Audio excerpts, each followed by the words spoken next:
விழித்துளியின் வணக்கங்கள். இன்றைக்கி வந்துட்டு ஆசிரியர் தேர்வு வாரியத்தில் ஒரு முக்கியமான ஒரு செய்தி என்னென்னு பார்த்தீங்கன்னா, இப்போ டெட்டு இது தொடர்பாக தான் இந்த பத்திரிகை செய்தியில் என்ன கொடுத்துருக்காங்கன்னு வாங்க பார்ப்போம். அதாவது ஆசிரியர் தேர்வு வாரியம் அறிவிக்கை எண் 1/2026 13/2/2026 படி பள்ளிகளில் பணிபுரியும் ஆசிரியர்களுக்கான எல்லாருக்குமே தெரியும்னு நினைக்கிறேன், தமிழ்நாடு ஆசிரியர் தகுதி தேர்வு தாள் 1க்கான தேர்வு வந்துட்டு இன்று 4/7/2026 இன்றைய தேதியில் வந்துட்டு காலை நடைபெற்றது. இதில் வந்துட்டு பார்த்தீங்கன்னா, அரசு பள்ளியாக இருக்கட்டும், தனியார் பள்ளியாக இருக்கட்டும், பணிபுரியக்கூடிய ஆசிரியர்களுக்கு மட்டும் இது எதற்காக அப்படிங்கிறது உங்கள் எல்லாருக்குமே தெரியும்.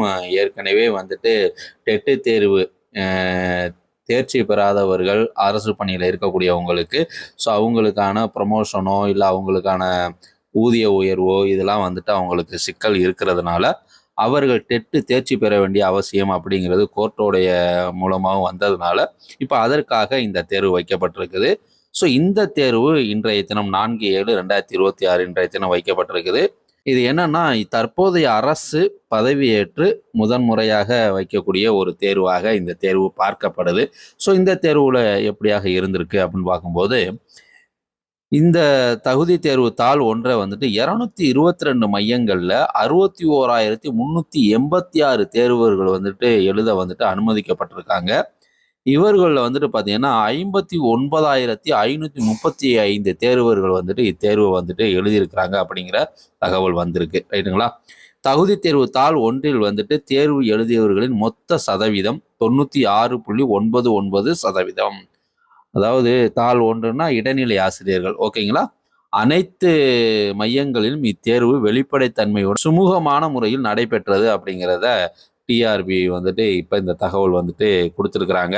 இதுதாங்க உறவுகளே. இப்போ இதே போல் அடுத்து பேப்பர் 2 அதுவும் ஒன்று இருக்குது. இப்படியாக ஒவ்வொரு தேர்வுகள் டிஆர்பி தேர்வு, அதாவது ஆனுவல் பிளானர், அதுலேயே வந்துட்டு பல குழப்பங்கள் இருக்குது. அது முறையாக இல்லை, எதிர்பார்த்தது இல்லை அப்படிங்கிற கேள்விகள்லாம் இருக்குது.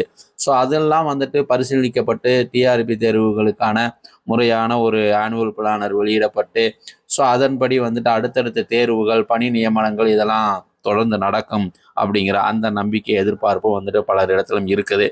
அது எப்படியாக அடுத்தடுத்த நகர்வு இருக்க போகுது அப்படிங்கிறத தெரிந்து கொள்வதற்கு நம் சேனலை சப்ஸ்கிரைப் பண்ணி வச்சுக்கோங்க.